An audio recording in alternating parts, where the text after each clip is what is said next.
All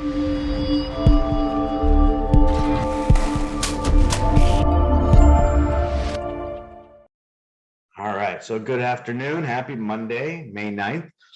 My name is Justin Meyer from Rosenthal Meyer, and welcome to the Real Estate Rundown.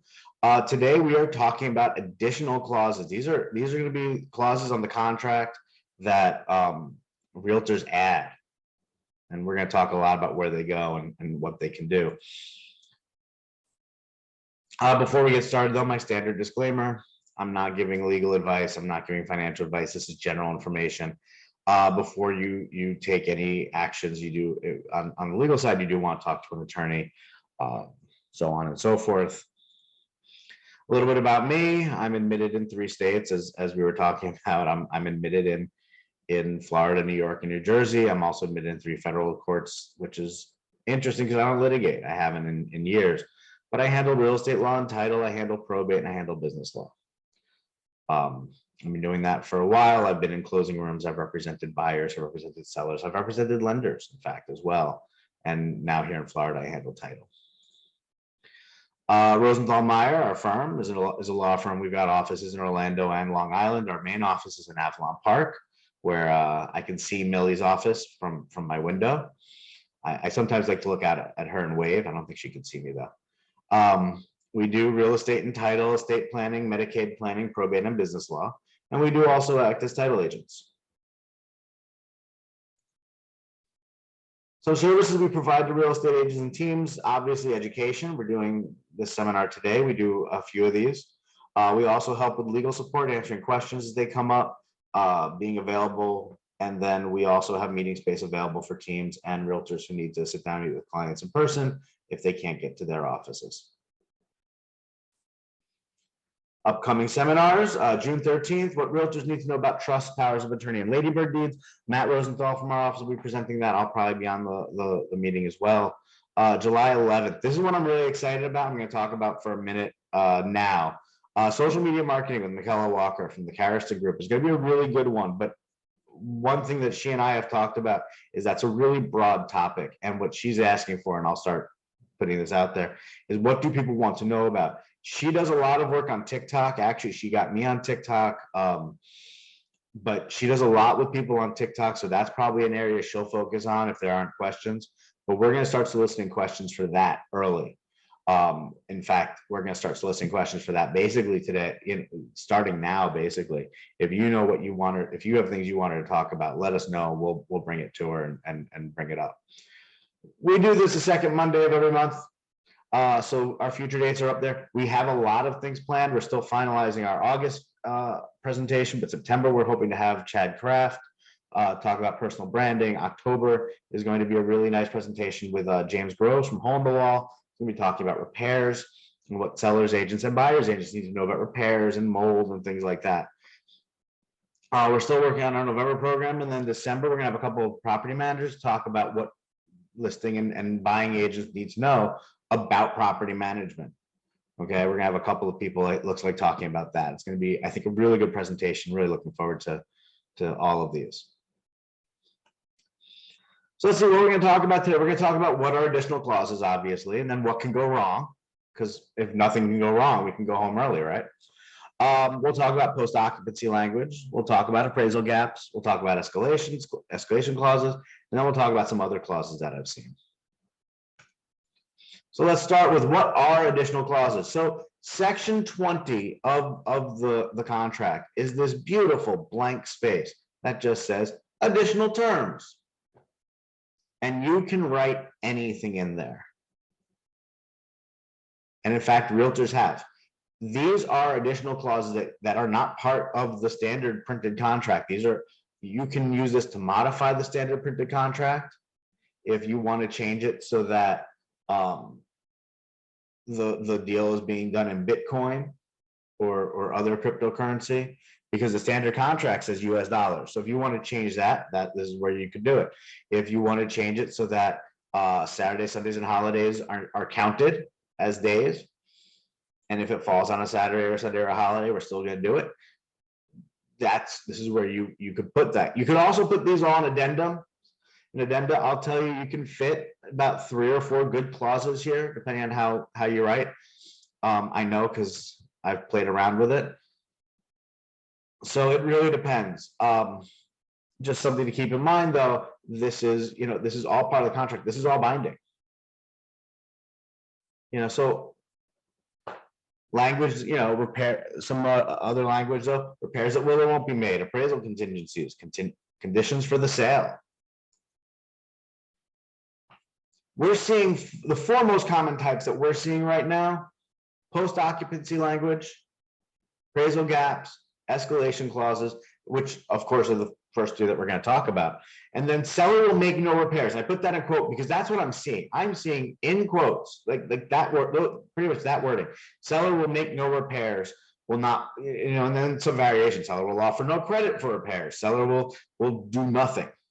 Remember, this is an as-is contract, so that's good to have in there, but it doesn't need to be part of the contract. Seller's not obligated in an as-is contract to make those repairs. I'm not seeing that on the CRISP. I'm not seeing that on the non-as-is contract. I'm only seeing it on the as-is. And again, it's as-is. It does reinforce, though, for your buyers to make sure they know. Some other clauses I'm seeing: municipal search language, permit closeouts. If there are repairs that are going to be made, I'm seeing that listed as well there. The municipal search language is good to have if you want it, but that's also, you can just talk to the title company. We'll talk more about some of this language at the end. So what could go wrong? Probably nothing, right? I mean, it's probably nothing. Oh wait, no, there's something. Contracts are binding. When you add the additional clauses to the contract, you are creating additional binding language. Anything you or the other agent adds that's signed off on, your clients are bound by it. Let me say this again, because this is where we see a lot of the problems. Anything added in additional clauses, in the additional terms, your clients are bound by it. They are responsible for that part of the contract. For that reason, you want to make sure they understand exactly what they're agreeing to, and you want them to know about the possible consequences, and we're going to talk about this a little bit more, but you want to make sure they understand the consequences of what they're signing, because I will tell you, we are seeing some real problems with, especially with the appraisal contingencies here, but also with some other parts of it. So when in doubt, what do? Call an attorney. If you're here, you probably have my phone number. When in doubt, call an attorney.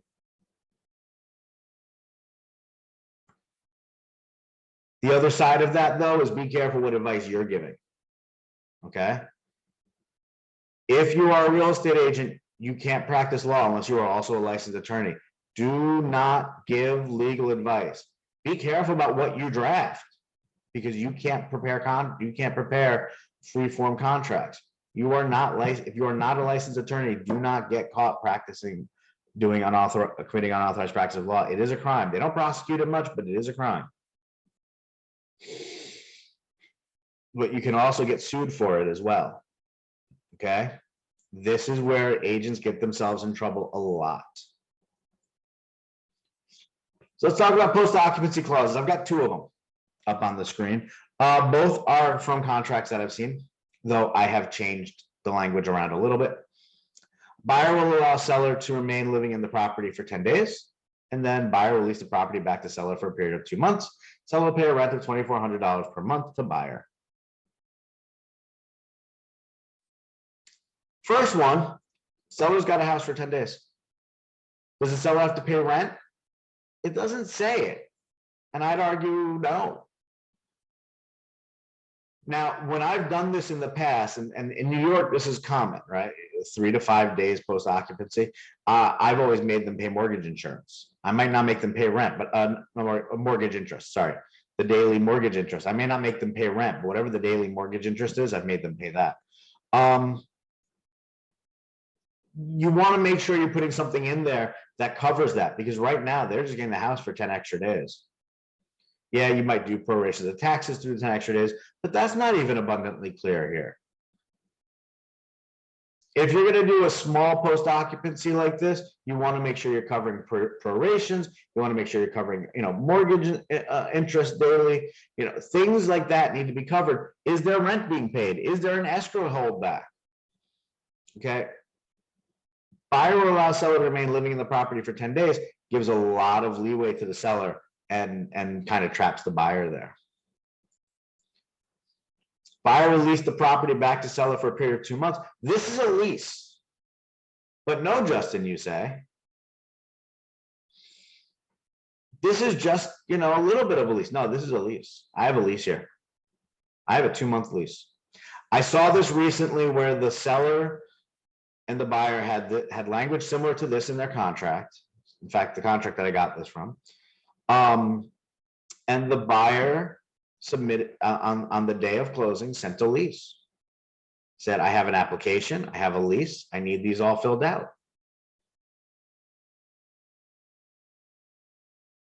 Well, no, the seller rightfully said, we don't want to sign the lease. They were under no obligation to sign the lease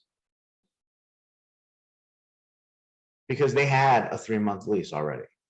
They already had an agreement for for 3 months with rent. It was a security deposit already in their language, and that I took out. They had a lease. This is it. If they had chosen to come back and fill out the application and sign the buyer's information, sign the buyer's lease, they would have been doing it out of the goodness of their heart. They were not obligated to at all. So this 100%, this is a lease. So you want to be really careful with the post-occupancy clauses, that when you do something like this, that you're not basically giving away everything. There is a post-occupancy rider that says that within 5 days a lease will be created, and that's what you'll use. That may be a better fit. That's a conversation to have with the buyer and the seller.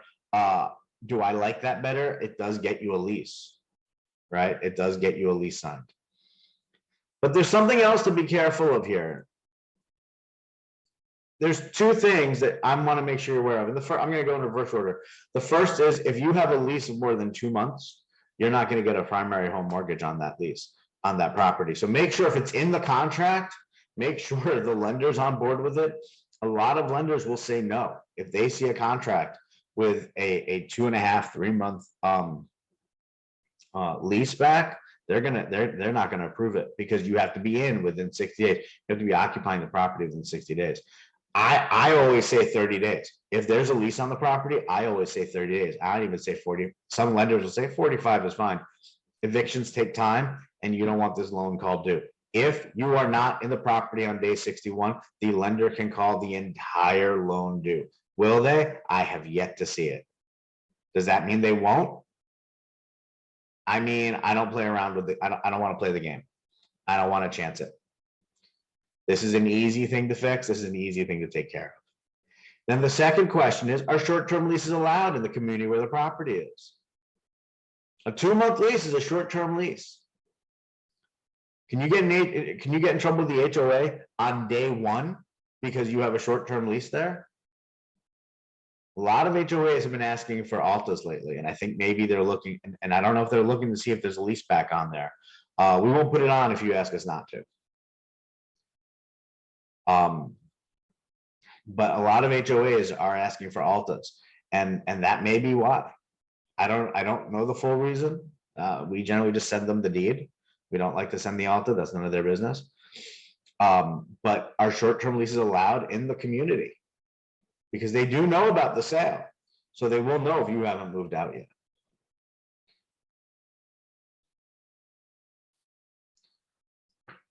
Appraisal gap contingencies. This is another one, by the way. This is another one that I've seen a lot of stuff happening with. I've gotten a couple of phone calls about these in the past, I'd say, month. Sample of this is, in the event that the property fails to appraise for the sale price, buyer will pay the seller $5,000 above the appraised value up to the contract price. Let me stop there. And I didn't put this one on, but we have seen a couple of contracts that say, in the event that the property fails to appraise for the sale price, buyer will pay the seller $5,000 above the appraised value. Full stop, end of sentence. So let me ask this question now. Sale price is $300,000. The house appraises for 296. Did my seller just get an extra $1,000 on that sale price? Yeah, they did. They very well may have. You may have talked your buyer into an extra $1,000 because you put $5,000 above the appraised value, not with the up to the contract price. Be really careful how you word these. And when I say make sure your buyers and your sellers know what they're signing, this is possibly the biggest culprit in there. Because a lot of sellers are seeing this and saying, well, it doesn't affect me. My house is going to appraise because my house is perfect. And then when it doesn't, when it appraises for $25,000 lower, and all of a sudden they're taking $3,000 or $5,000 above appraised value, they are pissed. And there have been a few of them that have threatened not to go through with deals. I've had to write a couple of letters. Saying, dear seller, on behalf of buyers, saying, dear seller, you're going to be in breach of contract if you don't close. It's gotten ugly. People are convinced that their house is worth what they're listing it for, or it's going so far above list that these appraisal gap contingencies are what's bringing prices back down. And it's been a real issue. It's been a real issue. If you're the selling agent, if you're the listing agent, how much does your seller need to get out of the sale? Make sure you know that. Make sure you know what their mortgage is. Make sure you've worked out on a net sheet what they need to get. Because that's the first issue. Okay. In one deal I saw, they had negotiated a credit because the electrical was bad. So there was more money coming off, and it turned out they weren't going to make the money back. They weren't going to make enough when you factored in all of the costs and expenses. They weren't going to get their mortgage payoff back. Not that they weren't going to make enough money that they put in their pockets. They weren't going to make their mortgage payoff amount. They were going to have to show up to the closing table with cash, which I've only seen happen with one seller who was selling vacant land at a discount. That's the only time I've ever seen that, but that was what was going to happen here. So make sure as the agent, you know exactly how much money your seller needs to get out of the sale. The other thing is what happens if the appraisal comes in too low. What's too low, right?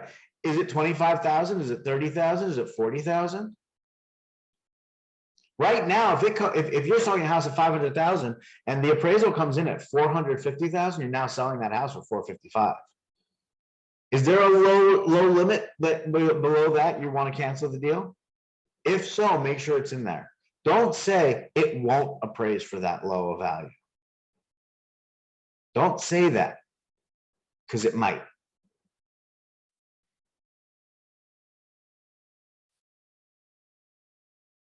So here's what the issues have been. Sellers have been trying to back out when the property appraises low, and without that bottom limit, sellers are looking at a final price that could be 25,000 or more. And like I said, this is involved. This clause specifically has gotten lawyers involved. I have had to get involved with things here. All right. Now, one thing I will say is where I have seen the fight back come is when the buyer then needs an extension for some reason, and now everything's back on the table, and the sellers will say, we'll give you the extension, but we want the sale price to be, $10,000 or $20,000 more than the appraisal. We want a higher appraisal gap. So while you're stuck as the seller, that's where their negotiating power has come back, has been when the buyer then needs to come back to them. But I've seen a lot of buyers who haven't, the mortgage company gets everything done on time. They haven't needed an extension, and they've been okay. And then that means they're not renegotiating this clause. Escalation clauses. This is a fun one. I like the escalation clause. The buyer will raise their contract price to $1,000 over the highest offer the seller receives, up to $500,000. Let's assume for argument's sake here that the starting price is 450,000, 465, 470, right? I mean, this doesn't make sense if it's a $200,000 home. Couple of issues here, couple of issues that you want to be careful about. First of all, how's it going to affect financing? Two, what happens if the private property doesn't appraise at the higher price? And then three, asking for proof of the highest offer. I like proof of things. That's just me. You could do this with an appraisal gap contingency, by the way. You can put two of them together. There's no rule that you can only do one additional clause. I just happen to be doing the same space and just rewriting it. But you could do multiple clauses, and you could put an appraisal gap contingency there as well. That's not the worst idea. Asking for proof, I would just ask for, first page of the contract for the highest offer that I'm beating. But the financing's tricky, right? Because if you put a dollar amount to financing, your buyer's gonna have to come up with a lot more money. 400, my offer is 450,000, but I'm going to escalate for $1,000 up to 500,000. Let's say I now make it 470. Let's say it ends up at 476. My buyer was planning on coming up with $25,000 cash, so I put in 425,000. But if I put in 85%, then they still have to come up with 15%. But the amount that they're financing changes. There's a lot that's going into this, and I want to make sure you know that you're that is not just talking to a lawyer to make sure you got everything on board. Make sure you're talking to the lender, know exactly how high they can go. Make sure you're talking to the buyer, say exactly how much can you come up with. These conversations, especially on escalation clauses, they really need to happen, because you really need, there's a lot of moving parts on an escalation clause. And if you get a little bit of it wrong, you can cascade and kill the whole deal. Make sure you know what you're doing with the financing. Make sure you've got the financing in place for whatever your highest offer is. And make sure you put in a percentage, not a dollar amount. Unless they want it to be a dollar amount, they're going to come up with the rest. They have the money, which is not impossible, but you want to make sure that that's something there. Some other clauses that come up. I want to talk about some other ones that we see. Seller will make no repairs. Again, this is an as-is contract. You don't have to make repairs. Okay. Buyer can walk away if the house needs too much work. The seller is stuck, by the way. The seller can't say, you're asking for too much, we're going to walk away. The seller can say, we're not going to do anything. We're not going to negotiate. We're not going to do anything. But the buyer can always walk away if they choose to. Seller shall provide a municipal lien search. I'm going to tell you, when we started doing title, we always asked if buyers agents wanted a municipal lien search. And we would order it if you didn't get back to us, but we had a few agents not get back to us. And then we would have a few agents say no. And when I said that to somebody else, they said, why would they say no? We asked. Now we don't ask. We've stopped asking. We order the municipal lien search now. But the buyer's agents, I mean, yeah, you can put it into the contract, but the buyer's agents need to make sure they're talking to the title company and saying, hey, we want a municipal lien search. I've had some buyer's agents, like I said, say, not only do I not want a municipal lien search, if you run it, don't send it to me. I'm not looking at it. Do I think they were particularly good agents? I'm not going to say one way or another, but I will tell you there are agents out there who are doing that. And then there are agents who are making sure it's in the contract. So it goes both ways on that. Seller shall close out any open or expired permits. Paragraph 12C already kind of requires this, but it requires them to assist in closing out the permits. So if you want to make sure that any open or expired permits, which, by the way, a lot of the times you can check for outside of the municipal lien search. So if you're worried about a pool permit or a new roof permit, you want to just make sure that that's out there, this is not a terrible clause to put in when you are dealing with a situation like that.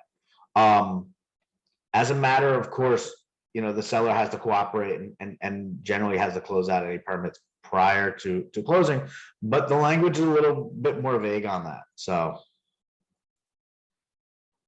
whoops, went too far. So Just something to keep in mind. That's another clause that's definitely worth putting in there, especially if you're dealing with a home that's had a lot of construction, especially if you're dealing with a home that's had a lot of issues in the past. That's also where the inspection, a good inspection is going to come in, right? They're going to say, hey, this water heater has been replaced in the past however long. Hey, this electrical was replaced and is not original to the house.